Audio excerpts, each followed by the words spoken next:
প্রিয় দর্শক, আসসালামু আলাইকুম। এই মুহূর্তে আমি দাঁড়িয়ে আছি বিরল স্থলবন্দর। এটা হচ্ছে রাধিকাপুর সীমান্ত এলাকা। এটি বিরল থানা থেকে আপনার কত হবে 7-8 কিলো দূরে, এবং দিনাজপুর শহর থেকে 20 থেকে 22 কিলো দূরে পশ্চিম দিকে অবস্থিত। আপনারা দেখতে পাচ্ছেন এদিকে।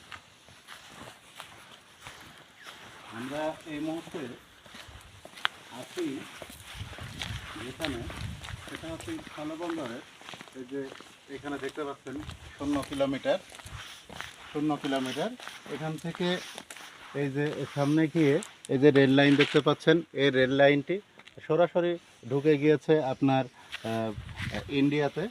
সামনে একটি স্টেশন আছে, কিছু দূর গিয়ে ইন্ডিয়ার একটি স্টেশন দেখতে পাবেন আপনারা। এই স্টেশনটি নাম আমি অবশ্য জানি, আপনারা যদি কেউ এই স্টেশনটির নাম জেনে থাকেন তাহলে অবশ্যই কমেন্টে জানাবেন।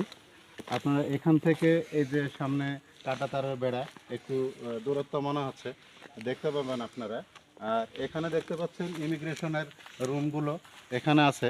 এই বিরল স্থলবন্দরের এই সীমান্ত এলাকার এখানে আপনার কিছুদিন আগে একবার এই চালু হয়েছিল এটি, তারপরে হঠাৎ করে কিছুদিন পরে বন্ধ হয়ে যায়, এবং আগামীতে আবার কবে চালু হবে সেটা অবশ্য আমাদের কারোরই জানা নেই।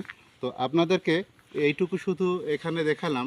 আর একটু যেটা আমার আরেকটি জায়গা আছে কিছু দূরে, যেটা হচ্ছে আপনার একেবারে কাঁটাতারের বেড়া, এবং কাঁটাতারের বেড়ার সঙ্গেই এ পাশে বাংলাদেশ, ও পাশে ইন্ডিয়া বর্ডার, সেটিও দেখাবো, সঙ্গে থাকুন। আমরা প্রায় ওই কাঁটাতারের বেড়ার কাছে পৌঁছে যাব কিছুক্ষণের মধ্যেই। তো এদের সামনে এই জায়গাটায় ইন্ডিয়া, এই যে কাঁটাতারের বেড়া দেখা যাচ্ছে, পাশে ইন্ডিয়া, এ পাশে বাংলাদেশ। আমরা মোটামুটি এই যে পৌঁছে গেছি। এটি এটি হচ্ছে বাংলাদেশের শেষ সীমানা। শেষ সীমানা এই যে আপনারা দেখতে পাচ্ছেন, এখানে লেখা আছে সামনে 0 লাইন অতিক্রম করা নিষেধ। অর্থাৎ এই যে আর একটু সামনে, এটা হয়তো বা দেখা যাচ্ছে না, একটা সাইনবোর্ড ওইখানে, আসলে সাইনবোর্ড তো না, ওইখানে লেখা আছে রাধিকাপুর 2 কিলোমিটার সম্ভবত, না অথবা রাধিকাপুর 2 নম্বর গেট, এটা সরি, রাধিকাপুর 2 নম্বর গেট এটা।